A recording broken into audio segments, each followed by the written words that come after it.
एक संत जंगल से गुजर रहे थे और उन्होंने एक आदमी को प्रार्थना करते देखा। वह एक गडरिया था जो बहुत गरीब था। उसने फटे चीथड़े पहने हुए थे और भगवान से प्रार्थना कर रहा था। महीनों से नहाया नहीं होगा, ऐसी दुर्गंध आ रही थी उसमें से। संत ने सोचा, ऐसा आदमी नहीं देखा। वह गडरिया भगवान से कह रहा था, हे भगवान, तू एक बार मुझे बुला ले।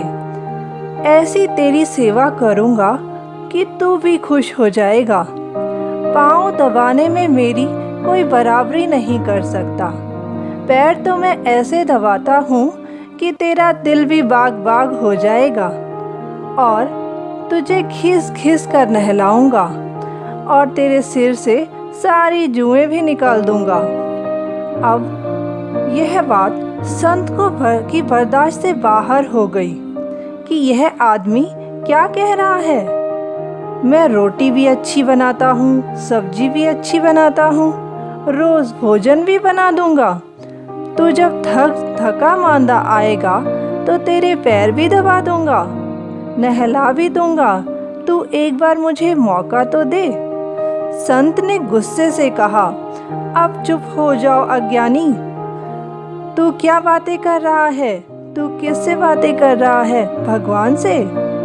और उस आदमी की आंख से आंसू बह गए। वह आदमी जैसे डर सा गया।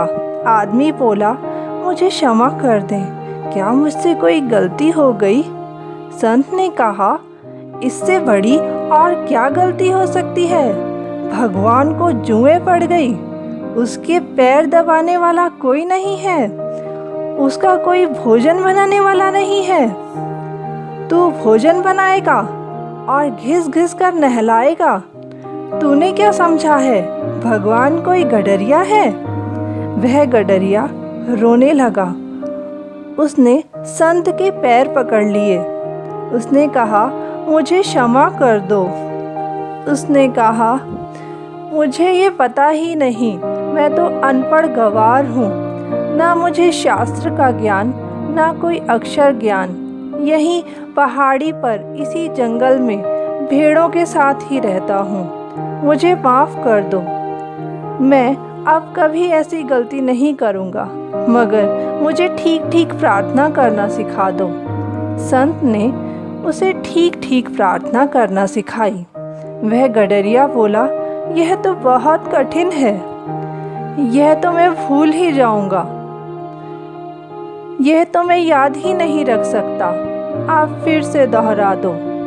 संत ने फिर से दोहराई और मन ही मन प्रसन्न हुए कि मैंने एक भटके हुए को सही राह दिखा दी। परंतु संत जब जंगल के रास्ते से जाने लगे, वे बहुत प्रसन्न थे। लेकिन अचानक बादलों से जोर से आवाज़ सुनाई दी। वह आवाज़ भगवान की थी।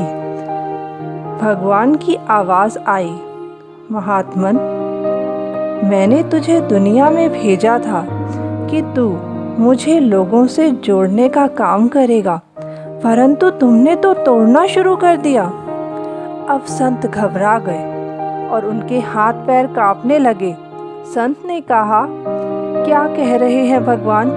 मैंने तो उसे ठीक ठीक प्रार्थना समझाई है। परमात्मा ने पूछा, ठीक ठीक प्रार्थना क्या होता है? ठीक शब्द, ठीक उच्चारण या ठीक भाषा? ठीक प्रार्थना तो केवल हृदय के भाव हैं। वह आदमी अब कभी भी ठीक से प्रार्थना नहीं कर पाएगा। तुमने उसे मुझसे हमेशा के लिए तोड़ दिया। मैं उसकी प्रार्थना से बहुत खुश था। वह आदमी बहुत सच्चा था।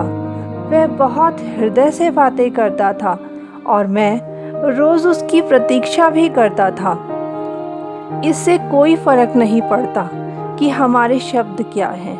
फर्क तो इस बात से पड़ता है कि हमारी प्रार्थना के शब्द चाहे जो भी हो, परंतु वे सच्चाई के आंसुओं से भीगे हुए हों।